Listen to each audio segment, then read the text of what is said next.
Chega mais, nação, muito bom dia para todos vocês e vamos juntos aqui analisar as últimas informações do Flamengo, que olha só, hoje tem Mengão, o Flamengo entra em campo hoje, partida pela Conmebol Libertadores, o Mengão precisa de um bom resultado, vai jogar no Maracanã, diante da sua torcida, provavelmente teremos Maracanã lotado, e aí, meus amigos?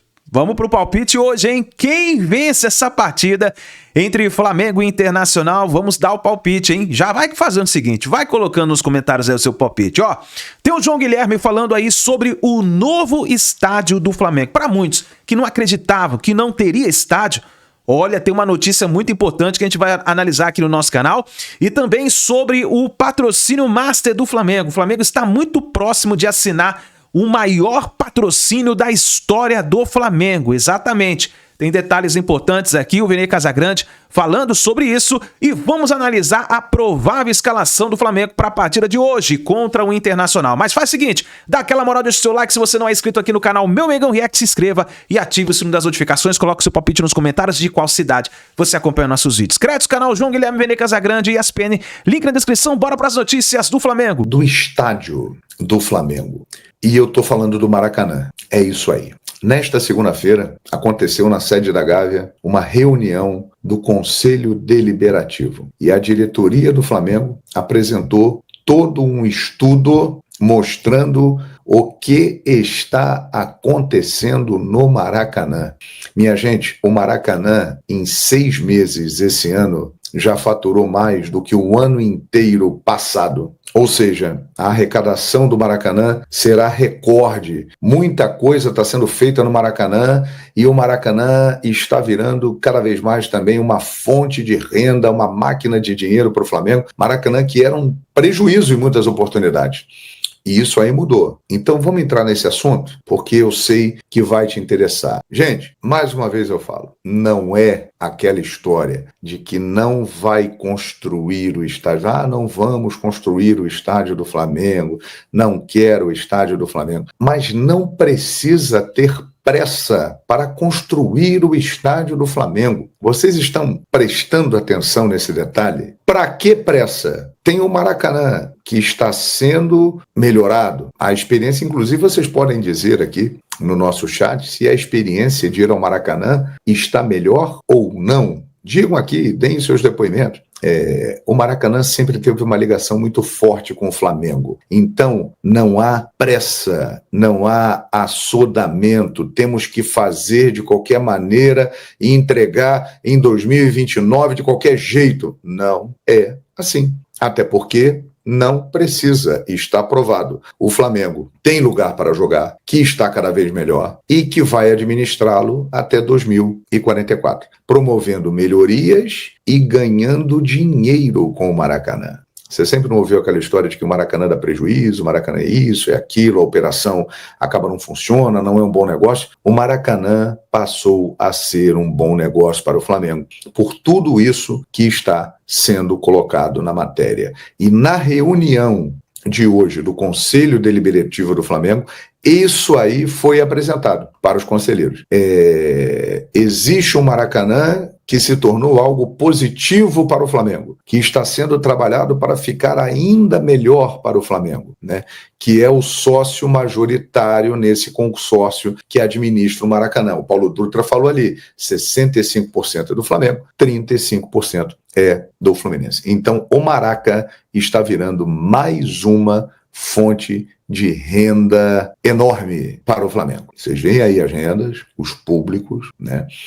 É algo extraordinário. E quarta-feira nós vamos ter um público que eu acredito que vai bater ali pertinho de 70 mil pessoas no Maracanã. Com a diminuição das gratuidades e tal, ampliação da área para o público, deve bater perto de 70 mil. Então vamos ficar atentos a isso. Então, é o seguinte, é claro, e eu acho isso, que é muito importante o Flamengo ter o seu estádio. O dia que o Flamengo tiver o seu estádio, ele vai dar um salto ainda maior. Só que construir um estádio não é simples, não é da noite para o dia e existem vários processos e estudos sendo feitos em relação ao local, o gasômetro, que ali tem uma série de detalhes no terreno que estão sendo estudados, averiguados, passados, porque é um passo que pode mudar a história do Flamengo, para o bem ou para o mal. Então ele tem que ser dado com muita cautela, com muita frieza. E o Maracanã, que você acaba de ver nessa matéria da Dani Boaventura na Flamengo TV, traz essa segurança. É isso que você tem que entender, rubro-negro. Segurança. Legal ter um estádio? Muito legal. Eu tenho um sonho de um dia narrar um jogo no estádio do Flamengo. Tenho um sonho. E acho que vou realizar esse sonho. Mas é um sonho que tem que ser construído com paciência e com cautela e com todo um modelo de negócio que não atrapalhe o Flamengo e ajude o Flamengo. E enquanto isso, o Flamengo vai transformando o Maracanã nesta máquina de fazer dinheiro e com outras iniciativas que estão sendo tomadas, o Maracanã ficará ainda mais forte. Galera, é o seguinte, vamos logo falar dessa reunião que aconteceu ontem lá na Gávea, através de maneira híbrida, pessoas podendo participar também de maneira remota. E nessa reunião, o Flamengo, através do seu gestor, o BAP, atual presidente, na reunião do Conselho Deliberativo, revelou planos de tirar a cadeira do setor do norte do Maracanã, ideia de Nemir White. O Paulo Dutra, CEO do Flamengo, deu uma entrevista à Flamengo TV falando sobre esse assunto e a gente vai trazer todos os detalhes agora. Eu vou começar falando do CEO do Flamengo, o Paulo Dutra, que prevê lucro de 30 milhões com o Maracanã em 2025 e ele disse também que sonha com o Nemir White no estádio. Nessa entrevista à Flamengo TV, o Paulo Dutra disse: começamos a fazer um trabalho de como melhorar o contrato de concessão no Maracanã. A gente fez uma nova premissa para a venda de camarote e aumentou a receita em torno de 30 milhões de reais. Também refez a visitação do Maracanã e espera esse ano lucro muito maior. Com tudo isso, o Maracanã tornou-se uma empresa bastante rentável e estima que no orçamento de 2025 vai dar um lucro de 30 milhões de reais. E sobre o Nemir White, o Paulo Dutra disse: a gente resolveu que o Maracanã iria ser totalmente autossuficiente e fazer tudo render melhor, com patrocínios e eventualmente um dia até com Nemir White. Olha isso, gente. Também fizemos uma revisão do Match Day, da precificação dos jogos, de tudo que envolve a entrada e todos os custos. A gente sentou com os fornecedores e reduziu inicialmente em 10% todos os contratos. Depois estamos fazendo uma nova redução com eles de mais 20% de alguns contratos. Gente, é um trabalho magnífico. Você fazer o Maracanã ser rentável hoje é bom demais. E vocês vão entender por que para ter a construção de estádio próprio, precisa primeiro ter o Maracanã rentável. A gente vai trazer para vocês aqui. Em reunião do Conselho Deliberativo, na noite da última segunda-feira, dia 11 de agosto, lembrando... 6 dias atrás teve gente na imprensa dizendo que essa reunião no Conselho Deliberativo era para dizer aos conselheiros que não teria construção de estádio próprio. Eu falei para vocês aqui no canal que isso não era verdade, muito pelo contrário. E nessa reunião o clube apresentou um balanço detalhado de todas as ações implementadas para otimizar a gestão do Maracanã, ou seja, se tornar mais lucrativo, que resultam em um aumento significativo de receitas com o estádio, com destaque para bilheteria, um assunto que deu muita polêmica no começo da temporada. O BAP disse o seguinte nessa reunião que a gente conseguiu através de um áudio: o Flamengo passou a definir absolutamente tudo que tinha lá no Maracanã e onde havia possibilidade de correr riscos. A gente corria riscos. Quando você é dono da sua casa, quem tem que comandar o processo é você. E o Flamengo assumiu esse papel, não abriu mão, assumiu o risco, assumiu a responsabilidade e com isso conseguiu fazer uma operação bem mais eficiente. Isso que está acontecendo hoje no Maracanã é fruto de todo esse trabalho. O BAP falou para os conselheiros nessa reunião. E eu tive acesso aos slides apresentados nessa reunião aos conselheiros. Eu não vou botar aqui porque, obviamente, eu fico com receio de direito de imagem, enfim, não sei como é que funciona isso no YouTube, e para não ter o risco de perder meu canalzinho que eu cuido com muito carinho, não vou fazer isso, eu vou falar para vocês. Vamos lá, um dos slides, redução de custos, que seria renegociação de fornecedores e queda de até 30% nas despesas, aumento de receitas com camarote, estacionamentos e vendas antecipadas de ingressos, de tudo, e melhorias na infraestrutura, que dá mais experiência ao torcedor. E, de fato, melhorou bastante. Eu vou dar um exemplo. Refletor. Na TV pode parecer que está pior, mas eu, pessoalmente, eu fui no jogo contra o São Paulo, já achei bem melhor, e nesse jogo agora contra o Mirassol, a iluminação estava perfeita. Perfeita. Inclusive, era de doer os olhos perto do gramado. De verdade. Eu até brinquei com uma pessoa brincou comigo, pô, vou botar óculos escuros aqui. Aí outra pessoa falou, vou botar boné para esconder aqui, senão não passei protetor solar. Brincando, né? Porque, de fato, o refletor é muito forte. E também nesses slides tinha planos para o futuro, que é até 2027, que é quando vai a gestão BAP, né? Do atual presidente. O Flamengo não pretende, estava escrito lá, parar e já tem planos ambiciosos para os próximos meses e anos. Por exemplo, criação de escritórios para Flamengo e Fluminense, implantação de um museu do futebol e novo Maracanãzinho, troca de telões do estádio, revitalização do sistema de som, eu acho que isso tem que ser feito mesmo, modernização do sistema de CFTV, manutenção da cobertura do Maracanã, retrofit do sistema de ar-condicionado, implantação de sala sensorial para melhor experiência e ampliação e renovação das áreas de concessão de alimentos e bebidas. Gente, o projeto é maravilhoso. E nessa reunião o BAP explicou, para ter a construção do estádio próprio, e ele quer fazer o estádio próprio, só que ele não quer endividar o Flamengo. E nessa reunião ele deixou muito claro, se o Flamengo hoje inicia a construção do estádio próprio, automaticamente se torna, entre aspas, o clube mais endividado. Ele fala isso na reunião diversas vezes. E teve até um perfil, cara, que botou no Twitter, é porque não dá para ler o nome do perfil aqui. O que a diretoria do Flamengo falou hoje sobre o Maracanã, lá na reunião no caso. Um resumão. Operação saindo de margem de lucro de 37% para alvo de 75%. Rede de proteção para os visitantes igual Palmeiras, retirada de cadeiras em parte da Norte, redução nos custos, Nemirates em negociação, cessão do Maracanãzinho para outra empresa operar, envelopamento e publicidade. E esse perfil ainda botou assim, importante, não seria possível investir em estádio novo se o Maracanã desse prejuízo. É exatamente tudo que foi dito e tudo que a gente conseguiu apurar com pessoas que estavam presentes nessa reunião com conselheiros, obviamente. Esse perfil aqui é porque cortaram a foto do perfil, mas esse perfil, se vir esse vídeo aqui, pode comentar aí que eu vou fazer questão de te dar crédito no próximo vídeo, porque é o resumo mesmo do que aconteceu na reunião. E nessa reunião, o BAP disse que a ideia é fazer com o Palmeiras o que o Palmeiras faz com os visitantes, no caso, quando o Flamengo vai jogar lá. Sabe aquela tela no setor de visitante? Pois é. O Flamengo vai fazer a mesma coisa com o Palmeiras. A ideia é fazer ainda esse ano, mas aí depende de autorização, de pessoas envolvidas. Não é algo simples, tá? Se a gente chegar e botar a tela, não é assim.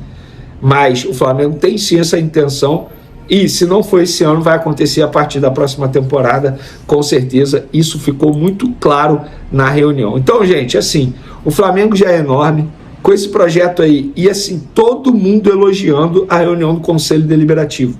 Todo mundo, seja conselheiro da situação, da oposição, ou, sei lá, que é neutro, todo mundo falando, cara, incrível, Venê, nunca foi algo tão bem relatado como foi feito nessa reunião do Conselho Deliberativo. E que fique muito claro, tá? Não é só o BAP que está fazendo isso, é o BAP com seus pares, e é um trabalho que vem sendo feito há muito tempo, com a participação de muita gente. Começou lá em 2013, na gestão Eduardo Bandeira de Mello, passou pela gestão Rodolfo Landim e agora chega na gestão do BAP. Óbvio, Landim na última gestão, acho que não estaria dando tanto foco assim no Maracanã, acho que estaria dando mais foco na construção do estádio próprio. Como iria ser feito, a gente não sabe, mas fato é que agora a gestão BAP está fazendo o Maracanã ser muito mais rentável, visando a construção do estádio próprio. Preparação do rubro-negro para a partida de amanhã. Chega mais, Duda! Oi pessoal, tudo bem? Amanhã às 9h30 da noite, Flamengo e Internacional vão se enfrentar aqui no Maracanã pelas oitavas de final da Libertadores. E o técnico Filipe Luís tem um problema a resolver para essa partida, porque o meia Arrascaeta está suspenso por conta do terceiro cartão amarelo. Existem algumas possibilidades para substituí-lo, a começar pelo Carrascal, colombiano, que chegou nessa janela, mas que ainda não estreou pelo Flamengo, então isso pode ser um empecilho. Outra opção é o Saúl. Ele já jogou 3 partidas pelo Flamengo, tem mais ou menos 110 minutos aí com a camisa rubro-negra, mas ele não está na melhor forma física dele, então também pode ser um empecilho. Outra opção é o Filipe Luís usar 4 atacantes, como ele fez na partida de volta da Copa do Brasil contra o Atlético Mineiro, com Wallace, Plata, Cebolinha e Pedro. Essas são algumas opções. Quem também pode entrar no time titular é o Bruno Henrique, ele que não está na melhor fase da carreira dele, mas tem grande história contra o Internacional, porque na Libertadores de 2019, nas quartas de final, quando o Flamengo e o Internacional se enfrentaram, o Bruno Henrique fez 2 gols no jogo de ida aqui no Maracanã e aí conseguiu o empate lá em Porto Alegre, dando uma assistência para o Gabigol. Então o Bruno Henrique tem uma história contra o Internacional e pode ser uma opção para esse jogo. De La Cruz e Danilo ainda não estão disponíveis para essa partida, devem voltar no jogo do final de semana em Porto Alegre ou então no jogo de volta na semana que vem. Então é isso, pessoal, a bola rola amanhã às 9h30 da noite para Flamengo e Internacional pelas oitavas de final da Libertadores aqui no Maracanã. Um abraço para todo mundo.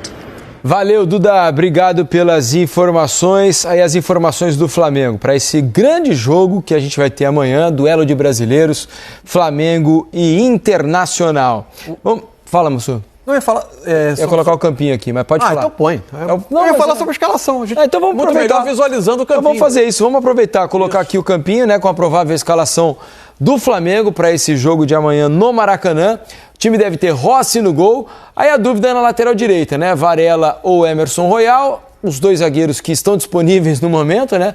Léo Ortiz e Léo Pereira, que estão jogando todas. E Alexandro iniciando o jogo na lateral esquerda. Meio campo com o Jorginho de volta, né? Depois de cumprir suspensão, né? Alan e Everton Araújo são dúvidas, né? Ver quem joga ao lado do Jorginho. Bem, eu acho que vai o Alan. Se bem, o Everton tem ido bem também, né? Mas ele com bola acrescenta menos. Melhorou. Mas eu acho que falta, né? Ainda. O Alan, ele tenta um pouco mais o passe mais vertical. E é um jogo que provavelmente o Inter tem qualidade técnica, mas ainda assim, se você lembra a estreia do Brasileiro, o Inter criou muita dificuldade para o Flamengo jogar, especialmente o primeiro tempo do jogo.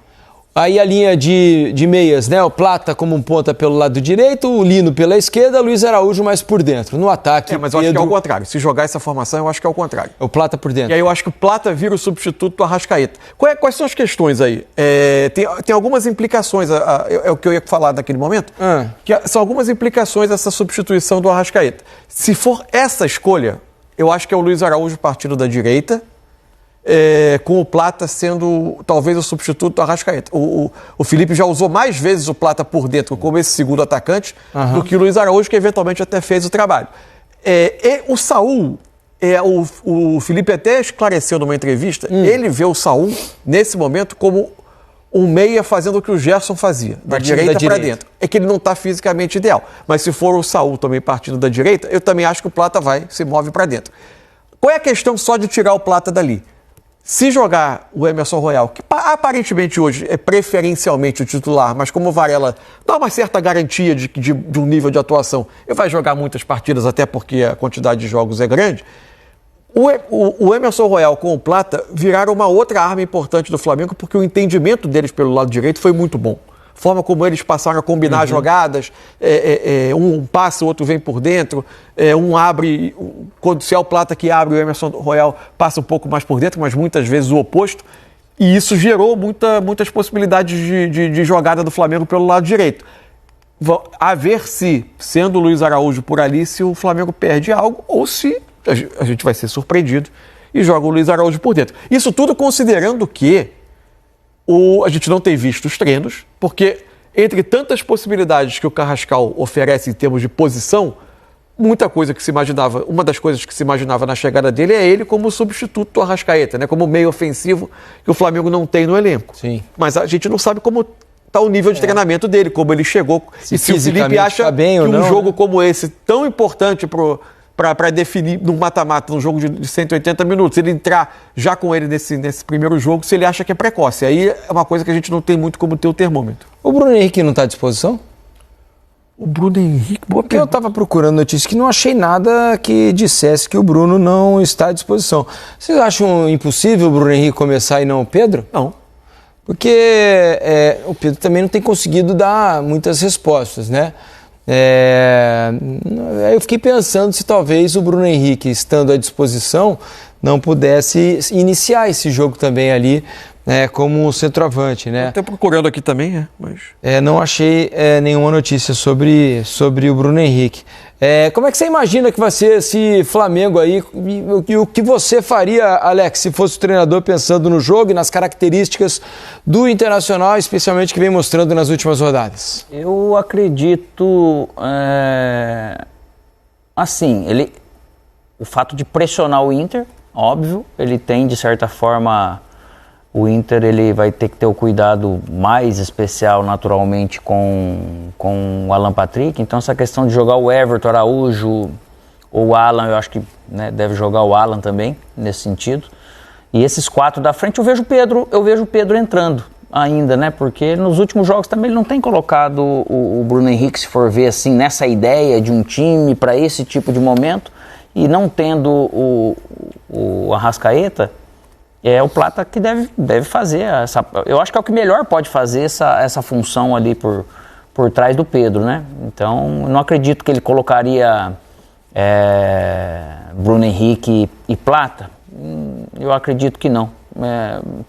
Podendo ver, e acho que o Emerson Royal deve ter a gente está falando aqui, é tanta opção, hein? É muita opção o Flamengo, boa, né? O Flamengo reforçou o seu elenco de uma maneira que as opções... Porque se você for pegar, você fala até do Carrascal. Fartura, né, o Carrascal, para ele jogar com um time desse jeito, às vezes ele com esse time do Flamengo, da maneira que joga, jogar junto com o Jorginho, não tem nada de louco, né? Ali futuramente, não para esse jogo, eu digo. Mas por características, às vezes pode ser porque você tem muito domínio do jogo, né? É raro o jogo que o Flamengo não vai ter esse tipo de domínio, né? E aí tem a questão de que o Inter se recuperou no jogo contra o Red Bull Bragantino, mas ao mesmo tempo tem tomado muitos gols, né? Nesse sentido, tem falhado até um pouco mais e está trazendo, queira ou não, essa pressão, apesar desse jogo ser o jogo de domínio, vamos dizer, do Flamengo para jogar em casa. E há até a possibilidade, não sei se para amanhã, mas para o futuro, né, com o Carrascal, quando o Arrascaeta estiver fora, Carrascal fazendo a do Luiz Araújo, Araújo vindo para a direita no lugar do Plata e o Plata assumindo o lugar do Pedro, né? O Felipe gosta bastante também dessa mobilidade que o Plata oferece ali, né, com um atacante mais central. Enfim, são várias as opções. Está muito bem servido de jogador o Felipe. O Arrascaeta é quase um segundo atacante mesmo. Isso. É um jogador que pouca responsabilidade defensiva. Se coloca muito em situação de finalização, né? Exatamente isso. E as informações do Internacional, hein? Olha, o Inter, em relação ao jogo contra o Bragantino, vai ter o Aguirre, né? O Aguirre foi poupado, ficou no banco de reservas no final de semana. O Vitão estava suspenso. Então o Vitão volta para a zaga. No mais, deve ser o mesmo time que jogou contra o Bragantino e venceu pelo placar de 3-1 na última rodada do Campeonato Brasileiro. Se fizerem seus bons jogos, a tendência é que tenha um grande jogo, grande jogo. Porque o Inter, com o Roger e esse time, ele não tem característica esperando. O Inter está oscilando, né? Está oscilando muito. Às vezes até acho Oscilou que é mais para menos do que para mais. Por causa das suas individualidades, se for ver. Igual a gente falou, tem menos jogador jogando o seu melhor futebol do que se tem no elenco, né? Perdeu o Carboneiro também, né? Que é um jogador... Só que essa questão de ter trazido o Wesley pro lado aqui, que é contrário, eu acho que ele produz realmente melhor, mais do que ele vinha produzindo. Talvez o Carboneiro estava ocupando o lugar, né? Então, uma tentativa aí você dá prioridade a isso. A questão é que, assim, a formação contra o Bragantino, ela trouxe algumas coisas que, pelo menos naquele jogo, funcionaram bem. Então, imagino que o Roger possa trazer muita coisa desse jogo. Por exemplo, isso foi uma coisa. Com o Wesley pro lado esquerdo, não só o Wesley cresceu, o Bernabé, que tinha tido uma queda, voltou a ter ali um parceiro com quem ele tem um entendimento muito bom. Uhum. Você tinha o Alan Patrick de segundo atacante ali para um 10, né? Um gancho, né? Como dizem os argentinos. O Tabata partindo do lado direito. É onde ele também gosta mais. A presença do Alan Rodrigues, que jogou, fazendo mais ou menos o que o Bruno Henrique em outro momento fez, né? Mais à frente do Thiago Maia. Ele, por vezes, fazia uma passagem pelo lado direito, o Tabata vinha dentro para dividir com o Alan Patrick um pouco a função de criação. Por vezes, o Alan Benítez, que jogou na lateral, iniciava um pouco mais baixas jogadas, mas também, por vezes, era ele quem passava para o Tabata vir por dentro para ocupar esse espaço. Então, pareceu que os jogadores se encaixaram bem, ao menos, né? É uma amostragem ali, né? O Inter estava buscando novas soluções diante de um momento de oscilação. Mas acho que está na cabeça do Roger algumas coisas que funcionaram em Bragança, num jogo que também era um adversário que tende a ter a iniciativa do jogo e o Inter ia responder a isso, ele pode trazer para o Maracanã isso. A formação não é bem essa. O Ricardo Matias, aliás, foi bem no jogo também. Foi bem. O Tabata vai jogar, né, como um ponta do lado direito, o Patrick vem aqui por dentro, pro meio, Alan Rodrigues e Thiago Maia, um do lado do outro, ali como volantes. É isso aí, nação. Tá aí as últimas informações do Flamengo e uma informação muito importante que saiu na tarde desta terça-feira, né? Hoje é quarta-feira, mas no caso ontem saiu a notícia de que o Flamengo encaminha a saída do atual patrocinador Master. No caso seria a PixBet, né? E ele tem propostas melhores que seria da casa de apostas Superbet. Inclusive, esse patrocínio pode ser o maior da história do Brasil. Vamos ver o que vai acontecer, né? Os detalhes devem sair aí nas próximas horas ou nos próximos dias. A gente vai trazendo todas as informações para vocês. Agora é o seguinte, hein? Falando sobre palpites para a partida de hoje. Flamengo e Internacional. Quem vence essa partida? Faz o seguinte, já vai nos comentários, já coloca aí o seu palpite e vamos ver quem vai acertar, hein? Eu já deixei meu palpite registrado desde ontem. Para mim vai dar Flamengo 2, Internacional 0. Flamengo encaminhando muito bem a sua vaga para as quartas de final da Copa Libertadores da América. E aí, qual é o seu palpite? Deixa nos comentários, vamos ver quem vai acertar. Muito obrigado por você estar aqui até o final do vídeo. Não se esqueça, nação, dá aquela moral, deixa o seu like, se inscreva no canal. E assim que a gente tiver mais informações, vamos trazendo para vocês. Lembrando que hoje tem o pré-jogo e o pós-jogo do Flamengo, tá bom? Grande abraço e a gente se vê no próximo vídeo.